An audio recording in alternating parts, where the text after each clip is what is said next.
All right, today we are joined by Coach Kav, Justin Kavanaugh of the Sport Speed Institute of Washington, D.C. Justin has quite an extensive background in strength and conditioning, personal training, gym ownership. The main thing that he is mostly known for in the industry is training fast people, NFL players, top-level sprinters. This past summer, for example, he was the coach for St. Kitts and Nevis's Olympic team in Tokyo. He's worked with, if you take a look at the top 10 list of fastest men ever, several of the names on there are people that Justin Kavanaugh has worked with. And he's also been the author of the book Man Up, which you can find on Amazon. And he's been a presenter at many different conferences, as well as for organizations like Nike, Swiss for Dr. Ken Kanakin, and many other things. He's fairly well-versed in all regions of strength and conditioning. So, Justin, tell us a little bit more about who you are and what you do. Absolutely, Tony. Thanks so much for having me, man. It's a lot of fun. Anytime we get to kind of jump borders just on technology and talk shop on speed, it's exciting. So thank you. For those that don't know, I'm originally born and raised in Miami. I currently reside in Northern Virginia, and we train our athletes there. But I've been pretty much a citizen of the globe. I've lately been, enjoying traveling all around the globe. I think that's one thing that sports could do. It unifies people, and my goal in life is to empower people through sports. So I've been able to do that. Really got my kind of start training athletes at the highest level, which I would highly recommend you don't do that. My recommendation was that you would start at the low end and then work your way up. I'm fortunate to be home with some family, so you'll hear some boats and planes in the background. But I like things a little raw, so here it is. When I say by starting things off at the worst part at the highest level is that in the beginning, I didn't know what I was doing. I mean, I think now I look back at some of the training that I did, and I was like, oh man, it's always interesting when people introduce you to people based upon different parts of your career. You're like, ooh, man, I really messed that up. And I think I got lucky enough early on to where people trusted me, and I was working with a number of athletes, and they basically like, look, I trust you. And we started at that. So I realized like every relationship with an athlete starts off of trust. And as long as you don't kind of burn that bridge, you're going to figure out a way to do what's in the best interest of the athlete. So for me, my approach is an athlete-centered approach. And as a coach, I've never seen a coach on a podium. So my job is to live back here and the athlete to live up here. And that's my goal. And if I could navigate that, if I could make it a little easier for them by taking the patterns of what success looks like and dissecting that, and then showing people what have came before them and allowing them the opportunity to move faster, then I'm all about it. And coming from an area of Miami, speed is a game changer, right? So for those that know, like South Florida it's a sports athletic hub. But one of the things is because it's a speed hub. It's not known for people that are the strongest. It's not known for the people that are the best skilled. It's known for people that are fast. And as you go and you accelerate your career and you get into like the college level or even the pro level, the egos to coaching are so big and so large that when they see an athlete move that fast, they think to themselves, I can't teach speed. So if I can recruit it, I can teach them everything else. And what I realized is like, you absolutely can't teach speed. Now, genetically, there's your DNA that you're dealt, right? That's the hands that you're dealt. But the way that you play your cards, right? Like the poker player in you as a coach allows you to show up very, very differently to the rest of the field. And I believe that there's a strong world that we live in that we could actually design our DNA and our speed signature. We could design our athlete signature by pulling out the habits of what are the fastest athletes in the world do and some of the things that they don't do, and then work off of common grounds, right? Dan Pass said it best. He says that, the body craves anatomical truths. And what that means is there's certain angles and force vectors that the body craves, because if you work in another area at point of contact, if you're ever in a bad spot, you're more compromised than you are facilitating a better movement pattern. So I think it's critical that we just kind of stick to the laws of nature, that we deconstruct speed at the nature level, and then we start applying them back to athletes. Because what happens is athletes have poor habits. And through this journey that I've had, in the sport of athletics, it's allowed me to see things from so many different levels. Like I know a lot about branding, and some people know me as the business guy in the sports and the fitness space. And that's because, like, in order to build my brand, I had to go and learn from people, and the best people to learn from were not in our industry. So I've always been able to search and look out for the people that are doing things way better than anyone else. And I did that in sport too. So if you want to look for the fastest athletes, you don't look in the sport of football. So if you're training football athletes, which I was very well known for, you look in the sport of track and field, because their evaluation is running in a straight line. Whether that makes them a better football player or not is not the question, but it does tell you if they've got to the point where they're moving faster or not. See, the benefit about track and field, the benefit of swimming, the benefit of weightlifting is that the measurements, the structure, the environment is so controlled that you're actually on the hook as a coach now. And in other sports, whether it be softball, baseball, football, soccer, whatever it may be, you're not on the hook that much, because you can always blame environmental situations that have changed the dynamic of the sport. But it's very difficult to do that when everyone's running in a straight line. Everyone's in a swimming pool that's controlled and temperatured, and there's no air that's affecting, wind that's affecting the resistance of you running or swimming. So when there's less excuses to be made, there's more people to point the finger at. And most of the time, that's going to be the 3 coming back at you, 4 coming back at you when you're pointing it at somebody else. So I like to live in a world where, there's skin in the game. I live in a world where there is a lot on the line. And over, my years, 20 now going on in coaching, I've realized quickly that I like to be in an environment where the stakes are very high. And I think I do my best work like that. So I would challenge anybody to get an opportunity to work with people through a way of trust and stay in your lane, but then also, find the lessons from the people where the stakes are the highest. Because where the stakes are the highest, that's where the real magic happens. It's really easy to get a middle school kid faster. It's really easy to get a kid that's never lifted weights stronger. It's a lot harder to do it when they're already fast and you can't get them hurt. Because if you get them hurt, you lose your job. And that's probably the most important part, is that second part that you said right there. Because a lot of times we see, as you said earlier, the coach's ego gets in the way, and it leads to an athlete suffering either through an injury, which then the coach gets blamed for, or the athlete doesn't perform well, which that whole thing of you pointing your fingers and the 3 pointing back at you. Well, if the athlete's not performing well, 9 times out of 10, bring it back on the coach. The coach, we have to take an inward look.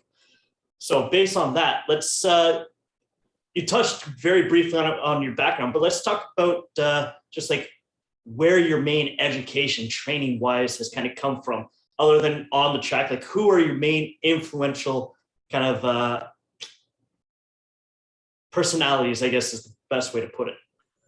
Yeah, I mean, I think from a coaching perspective, like if you talk about, like, everyone has a coaching philosophy and everyone has like coaching kind of mannerisms and personalities. I think it all stems from your parents. Like, as much as you want to argue like who you learn from, like before you were influenced by other people, you were first influenced by the place where you grew up. So, my dad's a firefighter, and he lived by this kind of rules, like, there's a fine line between letting someone do something and then them hurting themselves, right?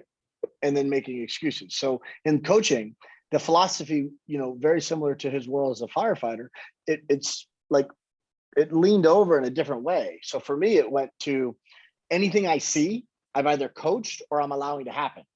Because if someone's doing something that could cause harm to them, either I'm coaching that, and that's ignorance, or there's negligence, right? I don't know better, or I don't care. So from a philosophical standpoint, if I put the athlete first, if there's a situation where the athlete is in harm or doing something that's not benefiting them, so they're wasting their time, I have an obligation to coach that. So anything I see, I've either coached or I'm allowing to happen. And I don't know which one's worse. So from a philosophical standpoint, I think it all starts from the home. And this is part of my philosophy when it comes to high performance in coaching, which is most people start the high performance conversation, which is, does that person have the will to get better? And then they go, well, do they really have the skill to get better? And then they work back and go, like, is the environment suited for their success for them to be? But high performance environments that are highly successful don't start the conversation like that. they start the conversation with first and foremost is the environment suited for high performance success? So does my environment, when you walk in the door, does everything about it hold a standard at the level in which the athlete wants to achieve? Can they thrive in that environment? Number one. Then the conversation moves into, do they have the skill? So I reflect. I think that there's a level of ownership in coaching that's critical. So from a philosophical standpoint, I think that the coach has to take responsibility for what the environment in which they create. The athlete has to take responsibility for the environment that they allow, because they choose to show up or they choose not to. So the second thing is, do they have the skill? And when you look at the skill aspect, is maybe the athlete might not have the cornerstone of that ability, but does the coach, more importantly, have the ability to get them to that skill with what they have? How many times have you thought in your career, if I was just in this environment, I would do X, Y, and Z? Or if I was just in this environment, then I would have these, this level of success. And that's the difference between having the resources versus being resourcefulness, right? Having the resourcefulness to go and make that happen. And part of that is on the athlete, and part of that's on the coach. So the second part of the conversation is, do the athlete have the skill? And I think that's also environmental as well. And then the last part of a high performance conversation is, does the athlete have the will? Do they have the will and the determination to actually put the work in to make this happen? Do they have what it takes? All right. And will they make it happen? Do they have the work ethic to put the time in to make that happen? Do they want it bad enough? Right?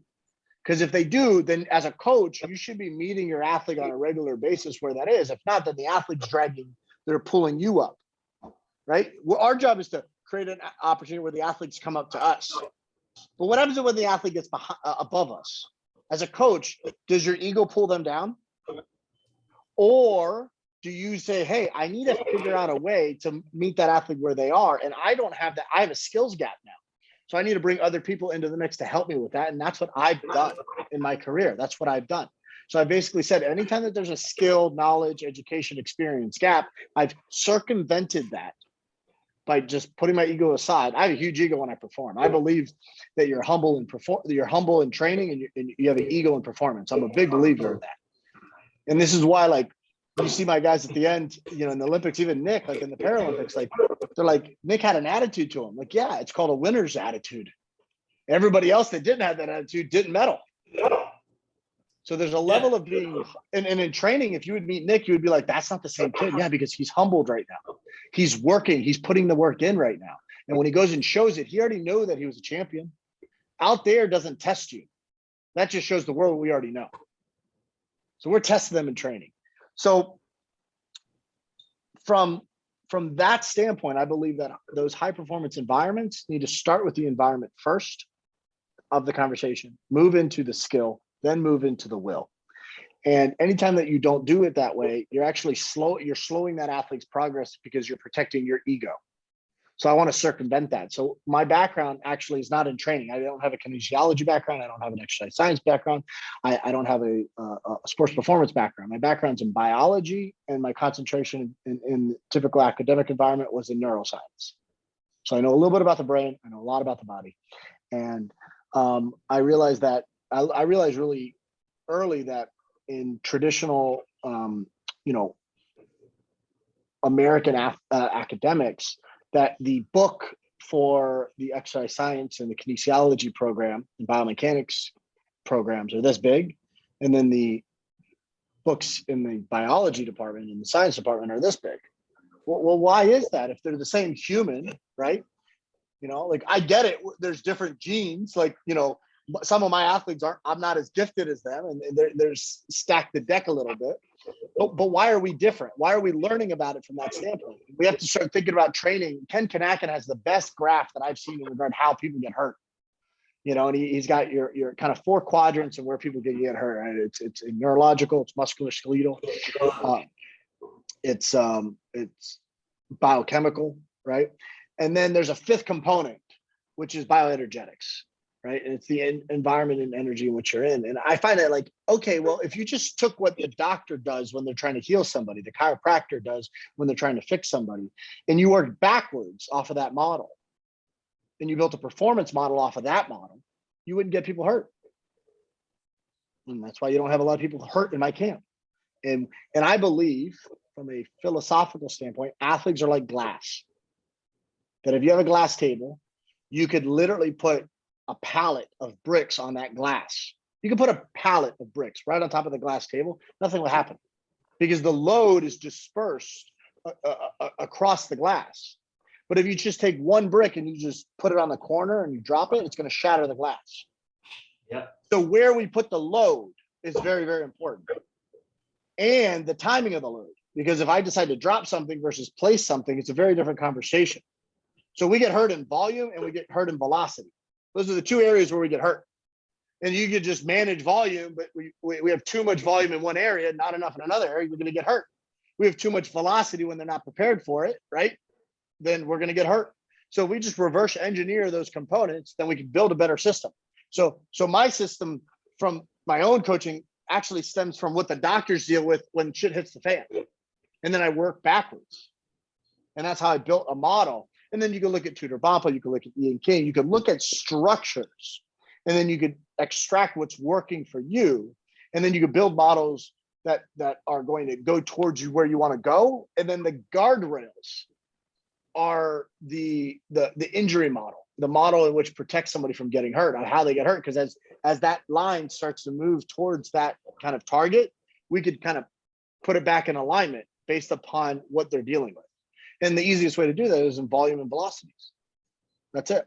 So there's a lot of people I look up to directly, right? As you know, I've spent a lot of time with Hank because Hank, in my opinion, is one of the best at what he does. But Hank could write 5 books that you've never even heard about him for, right? Like he's known for speed. He's known for, dissecting the athlete. He's known for like all these cool exercises, which is awesome. But really, like, he's an expert in so many fields. And I haven't met, there's 2 people that I think have such unique traits where they're absolute masters in so many different fields. And I find that fascinating. And that's Dr. Eric Serrano and that's Hank Krasnoff. And there's a bunch of others as well that depending on the context, like if this conversation was around, a different, aspect of life, there's probably other people that are like that, but particularly in the health and sciences world and in the sports performance world, those 2 are incredible, right?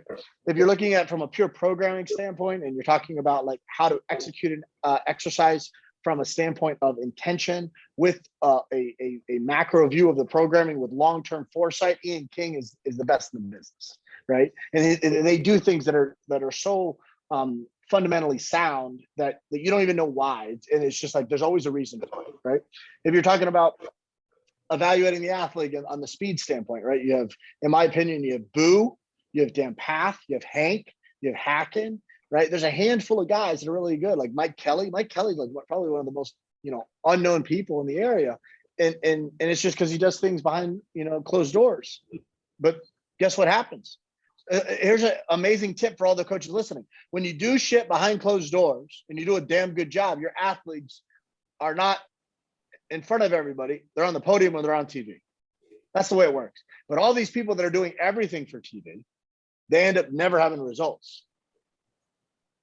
One of 2 reasons. Number one, the programming stinks. Their actual training, execution, delivery of the product sucks. Or number 2, they don't have actually real people to work with. They just shake a hand, they just take a picture. They're not actually doing the day-to-day stuff, right? And I have enough hours underneath my belt where I've been able to kind of back up and work with other coaches through the process with my athlete as a guide. And I have enough hours under my belt where I'm actually in the trenches with my, boots on the ground doing the actual work, because I actually like that the most. That's the stuff I enjoy the most. I just don't want to have to do that every day because you're limited geographically to work with certain people. And I'm not always, on the beach in the water in a good environment the majority of the time. I'm here because I don't like the cold. I'm here because I want to see my family. I'm here because where where I live now is freaking freezing. And I don't want to complain to you about the weather right now, but that's the reality. Yeah, so I'm in Ottawa, Ontario, Canada, and Cav's complaining about Washington being cold, which, okay, today might be a little different because it's very mild in Ottawa, but typically DC is like a balmy summer day compared to here in Ottawa once we get to this time of year. Yeah, I mean, the minute it hits 60 degrees, like I'm in like full parka. My wife's Russian. She's just like, you're a wuss. Like, guys, I'm not tough. Like my years of being tough has been way gone. You know, you want to talk about me being soft. The fastest way to be that is be cold. Second fastest way is to be hungry. That's about it. Other than that, I'm good, and I can coach anywhere. The thing is, like, interesting enough, like, you know, the prep for Tokyo, like, we were on the track in New York, we were on the track in Virginia. Like, it was cold, right? You know, it was like I was doing sessions from my car, be like, hey, go run, you know. So you had track access here in Canada. We had no indoor access to most things. We had even when stuff was able to be going outdoors, a lot of places were shuttered, like, and it's just crazy. Like, somehow the Olympic champion in the decathlon, he literally trained in a hockey arena with exemptions and finding ways around it, where like he didn't have a straightaway to actually run until like May, and he goes out and he becomes the greatest athlete in the world. yeah, it was interesting. Like Jason, people don't know this, but like I only had Jason for 3.5 months because of the quarantine structures. Like we couldn't get him out. And then on the way out, the first time he was supposed to come out in the summer, you know, and so like before it all happened, he was supposed to come out like right before kind of the pandemic hit. So he would have like a whole year. And then 2020 got pushed, you know. So then we're like, okay, we'll have a little bit more time, but then like we couldn't get out. Like he couldn't get out at all. There's no flights, there's nothing. And he's in, you know, St. Kitts is a small island, less than 50,000 people. So people don't realize this. Like, you know, he started 117th going into Tokyo. He finished 6th, you know, in the semifinals. And we only had 3.5 months to train. That was it, you know, and he had like, there was no access. There was like, not only like where you guys were, where there was like no access to a track, but there was, you know, curfew and all those times where you couldn't go out. So it was pretty tough. But, you know, I think everyone had it that way. Obviously people had it, you know, some less than others and more, you know, nicer environments, but you just had to learn to be resourceful. So we addressed some things and we put it together, and it was a hell of a run. And I'm proud of everybody that was involved because it was stressful to say the least. Yeah. So from that, since that was like a perfect segue right into talking about sprinter training. Mm-hmm. You and I both agree on the same thing when it comes to this topic, especially wickets. For those who don't know what wickets are, they're those tiny little hurdles that are about 6 to 8 inches tall, that are like a little L shape, that there's certain high profile coaches who swear by them, that as long as you set them up, it's going to cause people to have the same gait the whole time and keep their strides the exact same length. But now, I'd like to get your reasoning why you are not a fan of them. Yeah, so a couple things, right? Everybody wonder why like people have Achilles or hamstring issues when they do a lot of the wickets. I would say I could give you a whole bunch of reasons. I'll actually run through a list. So number one, they're never set up correctly. Number two, they're never set up individualized. Okay. I think if you want to talk about like secret sauce to training, number one, make sure you execute things properly. Number two, make sure they're completely individualized to the athlete and the circumstance and the intention that you're trying to accomplish. Number three, they don't promote proper biomechanics. I absolutely do not think they promote proper biomechanics. Number four, you cannot run full speed with them. No. Anyone that says that you can is full of crap, because if you take the hurdles out of the way, they run faster. So if you're trying to slow someone down, that's fine. If you're trying to slow somebody down and create attach the conscious to the unconscious, which you don't want to do when you're trying to train an athlete, you want them to get as completely unconscious as possible. You want them to be completely in a flow state and you want them to go, then you can't have something that's an obstacle in their way. And here's what I mean by that. Whenever you have something that's in front of you, where are you training your athletes to look when they're running? Watch the best athletes in the world. They're looking at where the ground and the horizon meet.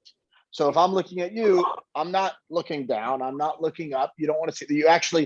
You have them look through their eyebrows, right? And then they look down and back. And then as they climb up, as their hips climb out of the start, their eyes come up, and then their posture starts to naturally elevate as their hips climb. That's why you go from a folded position to an unfolded position. And then your hips climb out of the blocks. after they climb out of the blocks, your eyes and your neck starts to climb as well with it, and it creates that, you know, position to where you're in a nice, you know, forward, good postured position for running. And when you're doing that, if you're actually looking down in any way, you're going to create some sort of timing issue, right? Speed is a lot to do with rhythm and rate, right? The rate of frequency, and then like the rhythm and the timing of everything that's happening. So what happens is if you have something that's slowing you down, it's going to become problematic. When you're running, I mean, a good example is if you just stood on one leg and you looked up with your eyes, and then you reach your leg back, right? It's going to have a limitation than if you look down or put your eyes in a normal position, because, you know, occipital nerve is going to lock up. It's going to desensitize, you know, it's going to like freeze you up a little bit. It's going to create restriction, and then you're not going to have full extension in that hip. It's just what happens. So if you're asking your eyes to move while you run, it's not a good thing. If you're saying, hey, I'm not asking them to do that, and we're telling them to look over there, that's fine. But if you slow down the video, their eyes do these slight adjustments. You're going to see their eyes do this, and then they're going to go, right? Very few do they just go and they just kind of roll over it. And even if they do, you're passing something. And there's a level of kind of like natural freeze, flight or flight response. There's a freeze component first. And part of the freeze component with your eyes is it limits the range of motion in your hamstrings. So that's one of the major issues that I have with it. The second major issue when it comes to that last portion is the co-contraction. So right before your foot hits the ground, there's a co-contraction so that your foot just doesn't like just collapse. There's a level of what's called stiffness that's needed when you smack the ground and you land on the outside forefoot of your mid foot of the foot, and then you roll forward. And then this is what happens, and it comes like this. Right before your foot hits the ground, if your foot is relaxed, it will just collapse, right? And you see the ankle drive in a little bit. You're creating a level of stiffness that happens from co-contraction. And this is, if this is the ground, as your foot comes forward and it goes to paw back and snap back like that, it knows where the ground is, right? So there's a stumble reflex. And what happens is if you hit it at a different height or different level, right, the contraction's different. The goal is that you hit the ground and you don't let the ground hit you. You don't want to hit the ground and then push off. At full speed, you want to be hitting the ground back and down. And you don't want to be doing that at a conscious level. You want it to be done at a subconscious level. And that's happening from rhythm and coordination, right?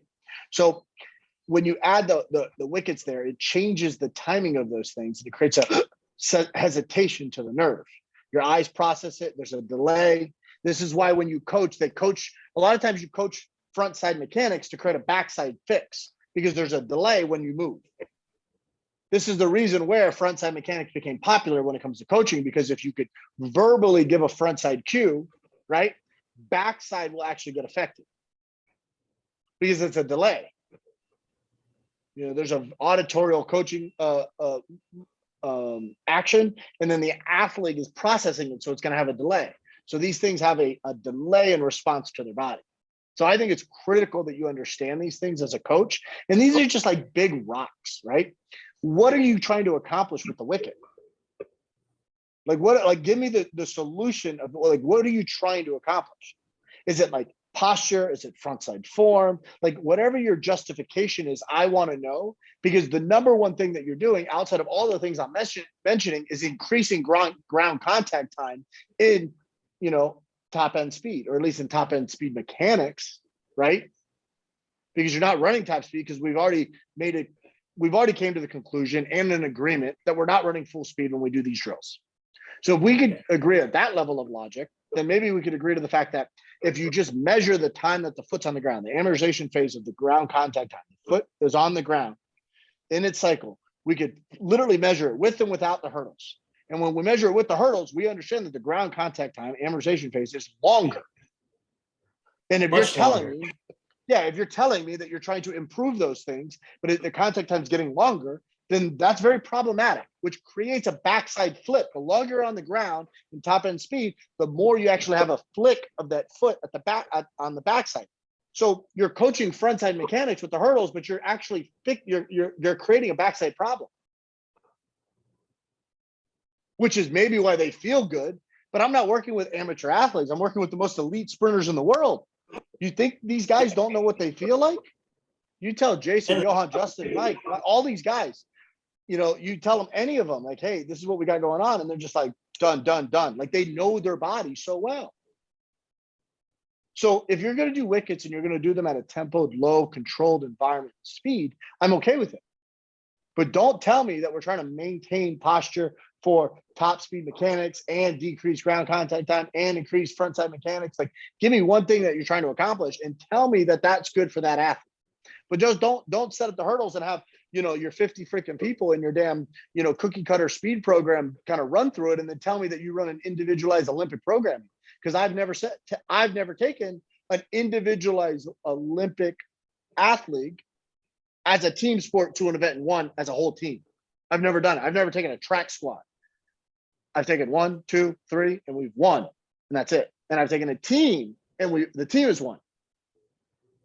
But they're very different things. When you work on an individual sport and you're working on speed, it's got to be individualized because the risk is just like that glass and that brick. It's so risky to do one wrong thing at that level. Well, at the amateur level, it's not that big of a deal. If you have an issue, with a drill, it's like, okay, but they're not producing enough force to create a problem anyways. It's not that big of a deal. If you're dealing with little kids, it's not that big of a deal. But if I'm dealing with a guy that's second, third, going on their 4th Olympics and they're at the highest level, every little detail matters.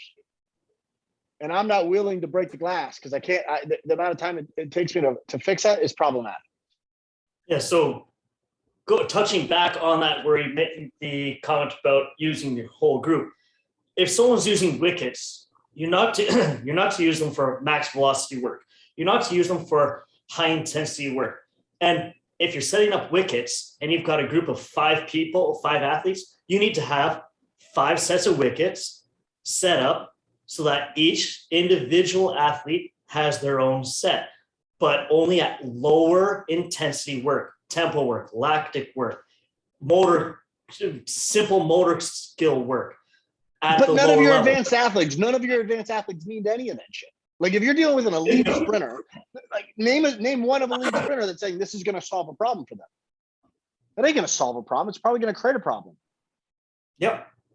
So, it's one thing if you're saying, hey, listen, we have a whole group together and we're doing this today, and you have your elite level sprinter that's doing it at a low level, and then everybody else is coming in. Hey, I'm okay with that.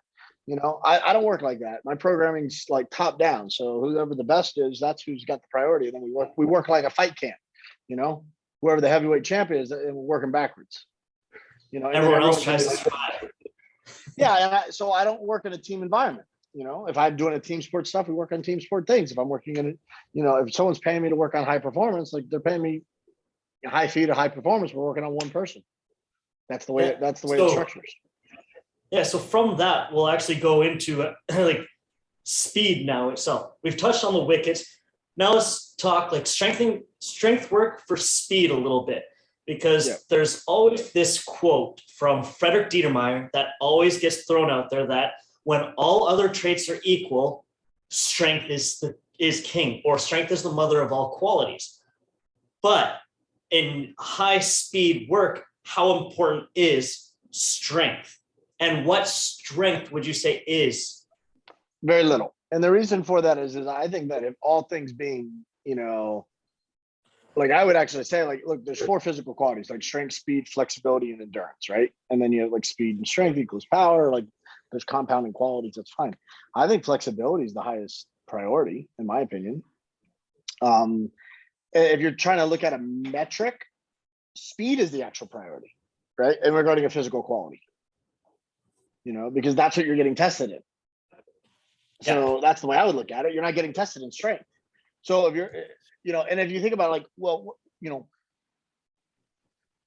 if you go all the way down to the point of like, okay, people, if someone has a hip surgery when they're, plus 60 years old, they're more likely to die younger because of it, and they're not recover from it. And why do they have the hip surgery?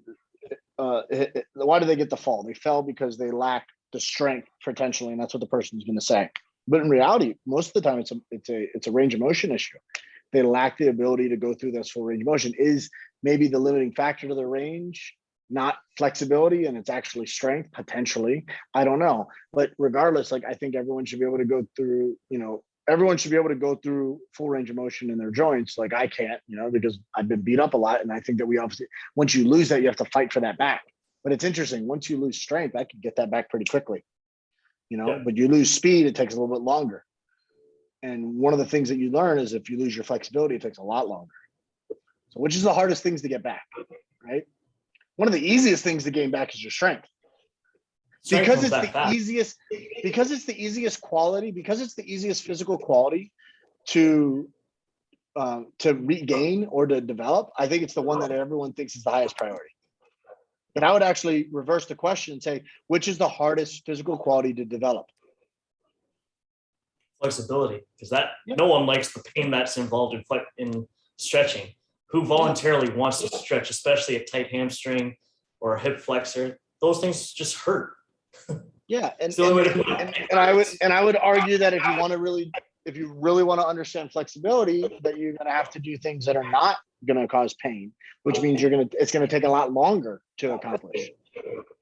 But it's really easy to get somebody strong. It's a lot harder, to get somebody fast. It's a lot harder to get somebody. It's a lot more work to get someone flexible without the pain.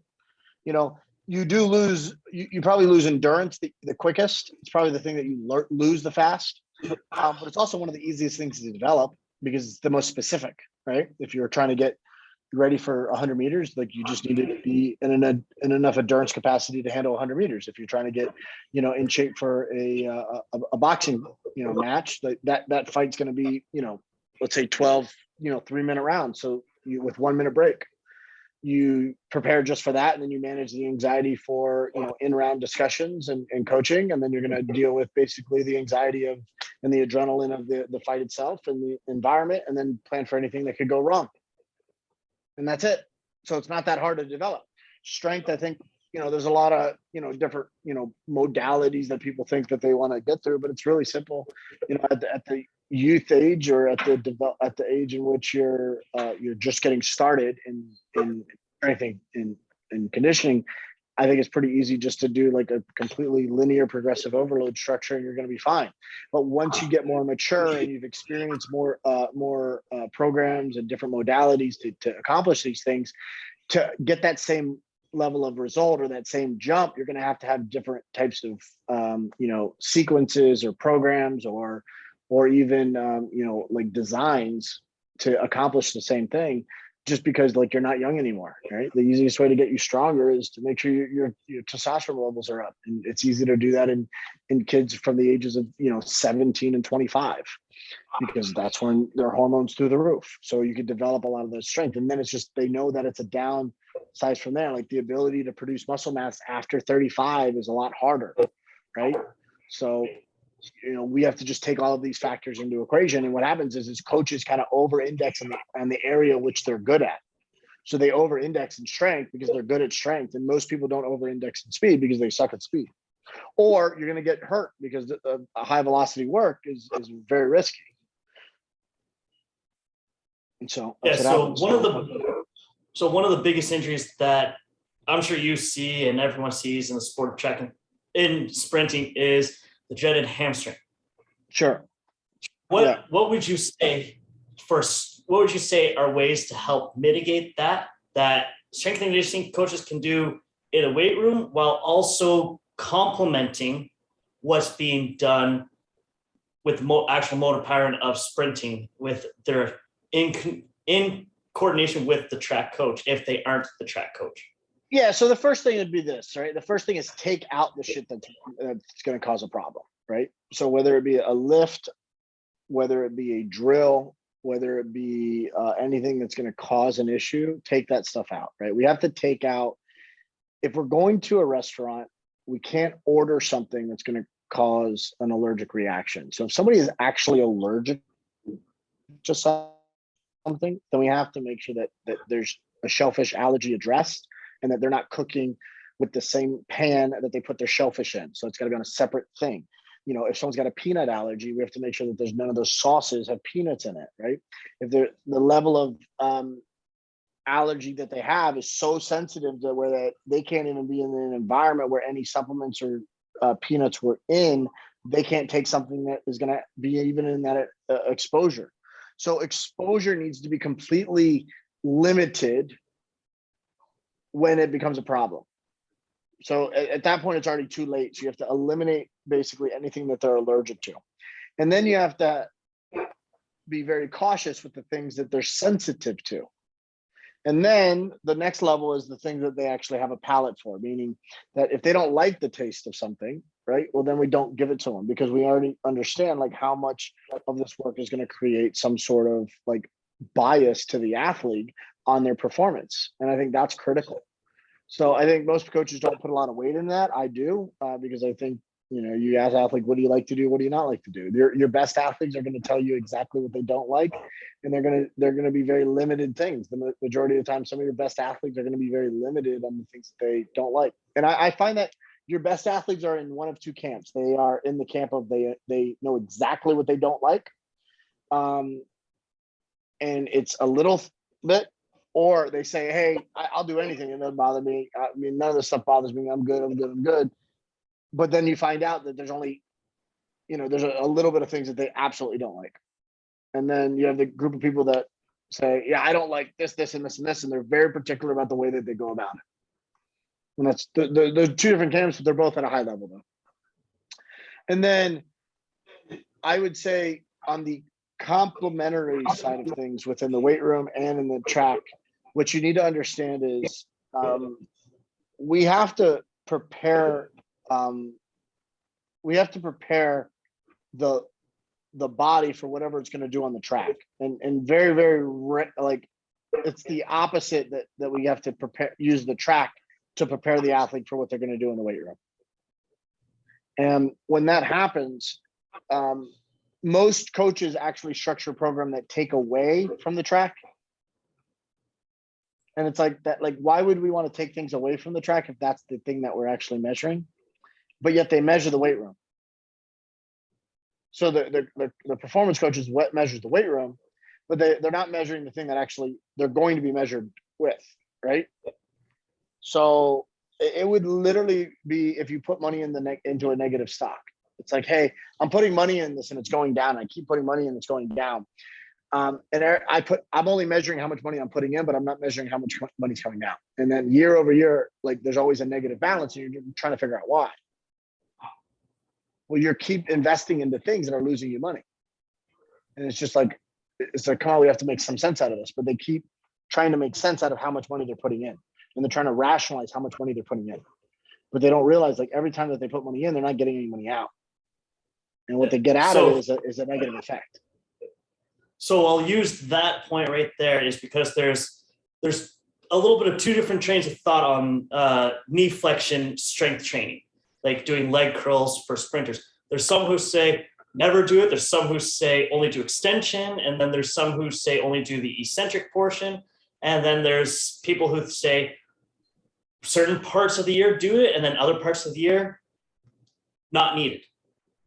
My question is why? My question is, why are you doing, like, why is someone saying that to any of those things? So they're trying to justify something with how much experience working with the athlete. How many people have opinions of things that they've never actually, it's never been put on the line with millions of people watching, and then the athlete's entire career at risk?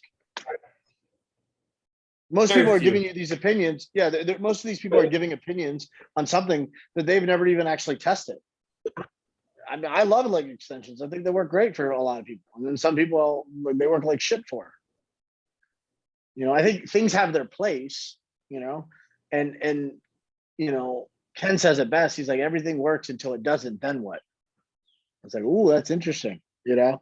And he's right. He goes, because there's all different therapies and modalities that do work. But if you become a one-trick pony, then and you deal with an athlete that doesn't respond well to that, then is that your fault or the athlete's fault? I think it's your fault. You got to be more prepared.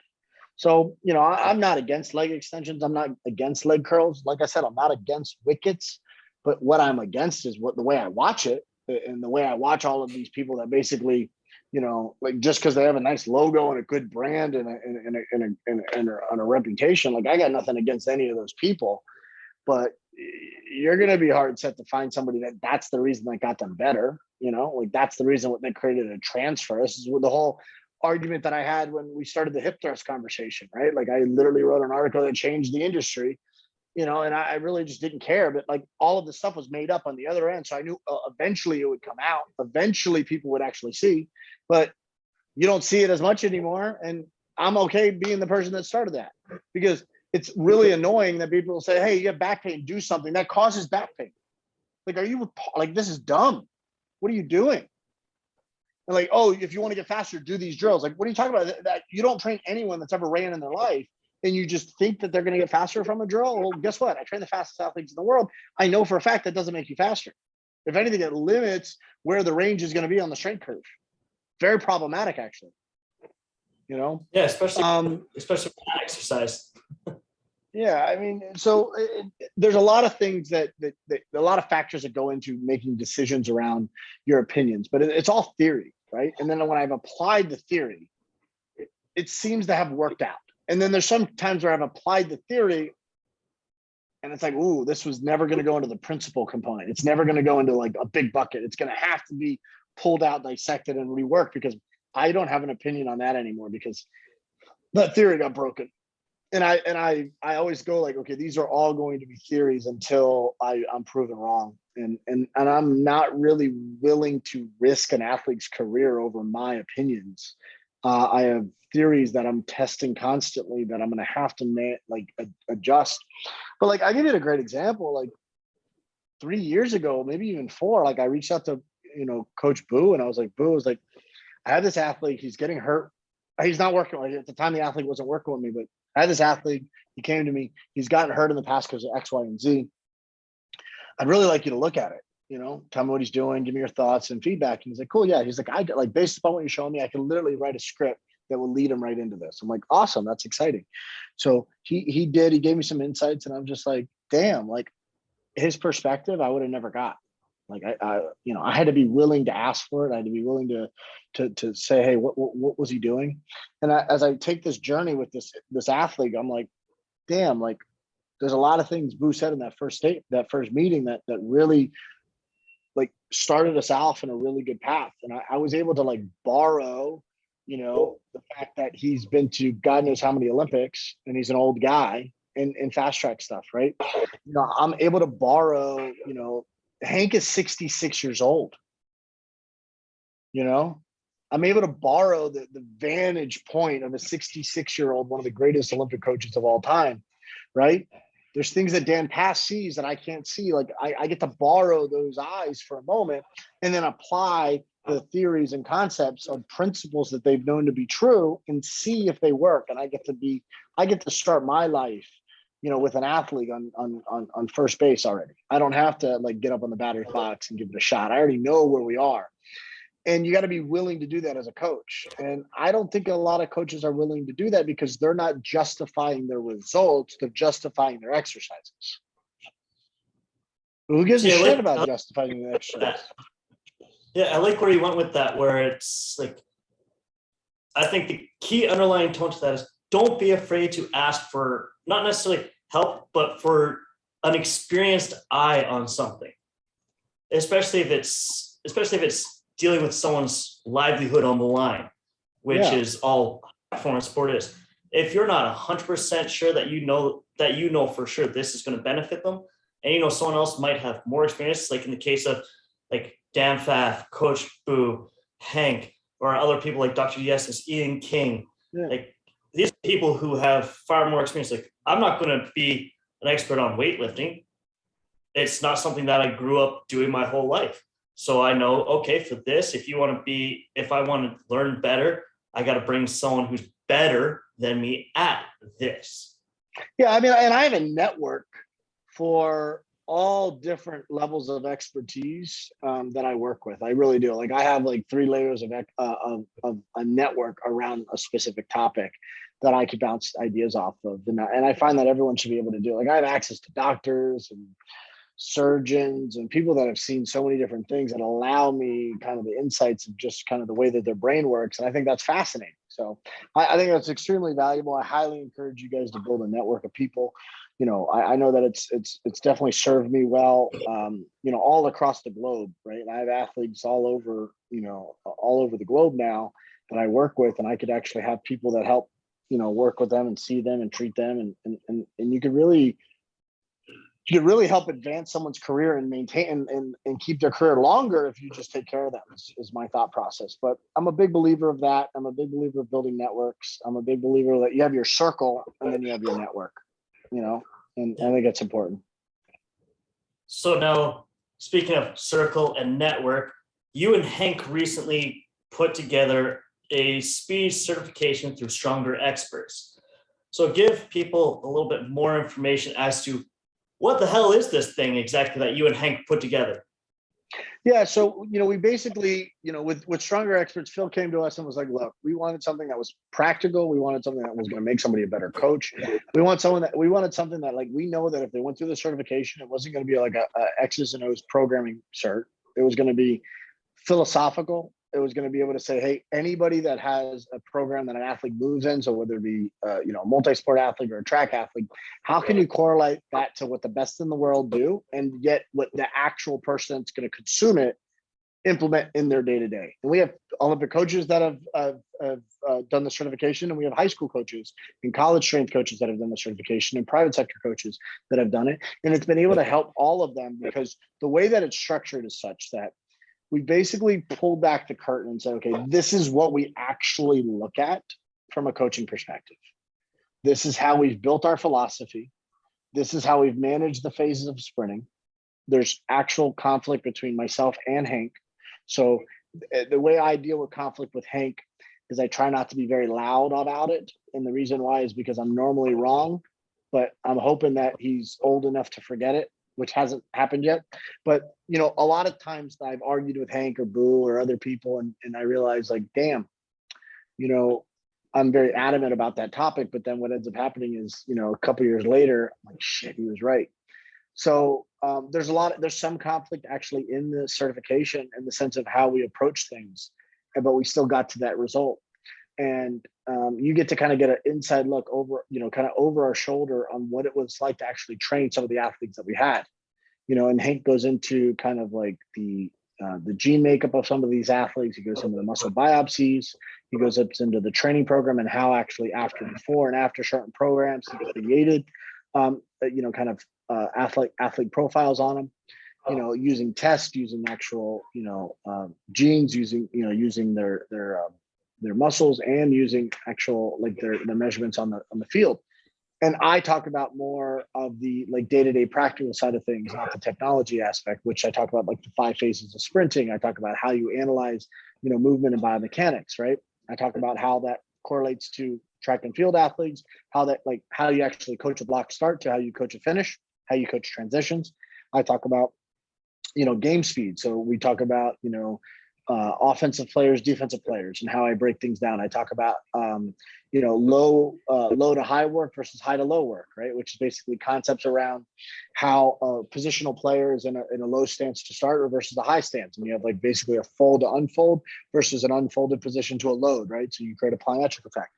All of these things that we talk about are covered in detail. It's about 20 hours. It's a master's degree in speed. If you want a master's degree in speed, then you go through this course. I'm pretty confident that within your own philosophy as a coach, you could develop your own philosophy just by watching this, and you don't have to adopt what we do, but you could actually, it will give you very thought-provoking questions to say, well, what have I thought about here? All the way down from the big toe to the hands, from the eyes to the hamstrings. And then we have a whole mechanism for how we approach injuries and how we approach, the flexibility aspect of things.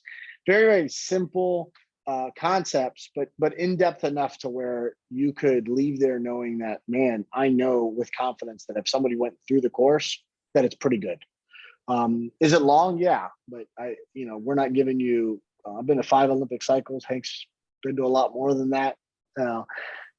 Just dropping his experience a little bit, but it's good to see perspective from people that are doing it. And we have videos of like Justin and Yohan and and Jason and a number of other athletes that have been there that have had a lot of success. And we walked them through like what our thought process were when we were actually coaching them through those things, which is exciting. So for people who don't know who Justin, Yohan, and Jason are, it's Justin Gatlin, Yohan Blake, Jason Rogers. The first two named are the second and fifth fastest all-time people in the men's 100-meter dash. Yohan's the second fastest ever in the 200-meter dash. So it's not like these are just Joe Blow off the street. These are Olympic medalists, world record holders, national record holders. They're the best of the best that you're basically going to find. Justin Gatlin, for example, has been around since the 2004 Olympics, just to show the longevity of his career. So from all this, Justin, how can people, this is where I'm going to pimp you a little bit. Sure. Where can people find you, get in contact with you, track you down for a day, just following you around, shadowing you, whatnot? And how can people basically reach out and connect with you? Yeah, so I think right now the easiest place is Instagram. I like to put like names to faces. I think social media has a lot of benefits. I do treat it like a business. So it's an easy way to connect with me. Feel free to reach out. You know, you talked about the book. Like if you want to look about like an inside look of what I do with an athlete, like from a come to Jesus meeting of what they want to accomplish, you know, the book is a $15 investment on Amazon just to get in my brain a little bit about how I approach things. Certification on Stronger Experts, you're going to get a deep dive into my world on speed.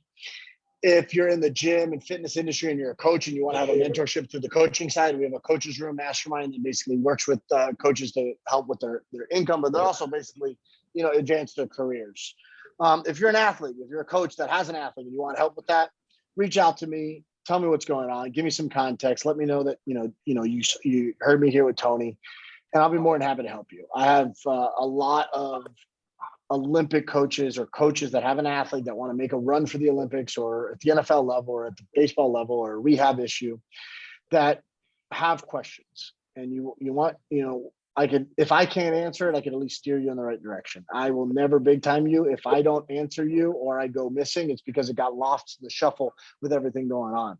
Right. So, if you feel like I'm being a douche, it's literally just because I didn't see it or I forgot about it because I got a life and I have a 4-year-old son and I'm busy. But reach out to me again. I'm giving you permission to pester me in order to we can figure out what's the best way to work with you. As Tony could tell you, I will respond. And I believe in our world of sports, in our world of coaching, I think we have an obligation to help people. If you're not in this for service, then it's not good. Like my athletic career, I thought I had a great athletic career. Would I like to go back and change things? Yes. I wish I could have done different. I would like to approach things differently. I would like to have lived a long career and played at the level that I thought I should have. But, I'm pretty content with the lessons that I've learned from the path that I had. And I've been able to now pass that on with the athletes in the future generation. And I'm going on second generation athlete, and that's super exciting for me. I still think I'm a baby in this, even though I've been doing it for 2 decades. And I know that there's going to be some great people above, next coming after me that could help more and more athletes and coaches along the way. And I think that's the only way you do that. You give back, and that's the biggest value that I think that we have in this world is to serve others. Yeah. So to follow him on Instagram, his handle is at Coach Kav, CoachKav. That's all it is. He's sitting there with his hat on in his office with the red background behind him. Quick little funny story before I let him go.